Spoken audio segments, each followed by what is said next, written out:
Sports ఆడేవారు కెరియర్ను set చేసుకునే chance వచ్చింది. మీరు గేమ్స్ బాగా ఆడితే సెంట్రల్ గవర్నమెంట్ జాబ్ పొందే అవకాశం ఉంది. ఏకంగా కానిస్టేబుల్ కొలువు కొట్టి లైఫ్లో ఉన్నత స్థాయిలో స్థిరపడవచ్చు. పోలీస్ అవ్వాలనే మీ కలను నెరవేర్చుకోవచ్చు.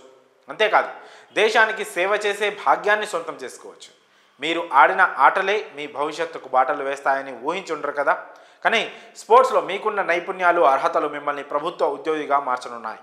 తాజాగా బోర్డర్ సెక్యూరిటీ ఫోర్స్ స్పోర్ట్స్ ఆడేవారికి గుడ్ న్యూస్ అందించింది. బోర్డర్ సెక్యూరిటీ ఫోర్స్ స్పోర్ట్స్ కోటాలో constable, general duty, group C పోస్టుల భర్తీకి నోటిఫికేషన్ రిలీజ్ చేసింది. ఈ రిక్రూట్మెంట్ ద్వారా మొత్తం 275 పోస్టులు భర్తీ కానున్నాయి.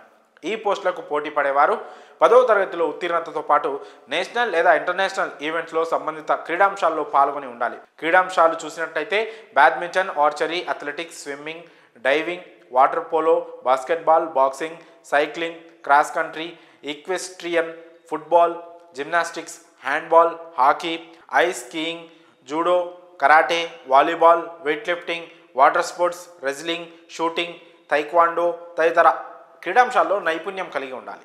దీంతో పాటు నిర్దిష్ట శారీరక ప్రమాణాలు కలిగి ఉండాలి. మహిళలు, పురుష అభ్యర్థులు ఇద్దరు కూడా ఈ ఉద్యోగాలకు పోటీ పడవచ్చు. అభ్యర్థుల వయసు 18 నుంచి 23 సంవత్సరాల మధ్య ఉండాలి. ఈ పోస్టులకు application, short listing, physical standards test, documentation verification, medical test ఆధారంగా ఎంపిక చేస్తారు. ఈ ఉద్యోగాలు ఎంపికైన వారికి నెలకు 21,700 నుంచి 69,100 రూపాయల జీతం అందిస్తారు. దరఖాస్తు ఫీజు జనరల్, ఈడబ్ల్యూఎస్, ఓబీసీ అభ్యర్థులకు 147గా నిర్ణయించారు. ఎస్సీ, ఎస్టీ, మహిళా అభ్యర్థులకు ఫీజు చెల్లింపు నుంచి మినహాయింపు కల్పించారు. అప్లికేషన్ ప్రక్రియ డిసెంబర్ 1 నుంచి ప్రారంభమైంది. అర్హత, ఆసక్తి ఉన్నవారు డిసెంబర్ 30 వరకు ఆన్లైన్ విధానంలో దరఖాస్తు చేసుకోవాల్సి ఉంటుంది. అభ్యర్థులు పూర్తి సమాచారం కోసం బీఎస్ఎఫ్ అధికారిక వెబ్సైట్ rect.basf.gov.in సందర్శించాల్సి ఉంటుంది.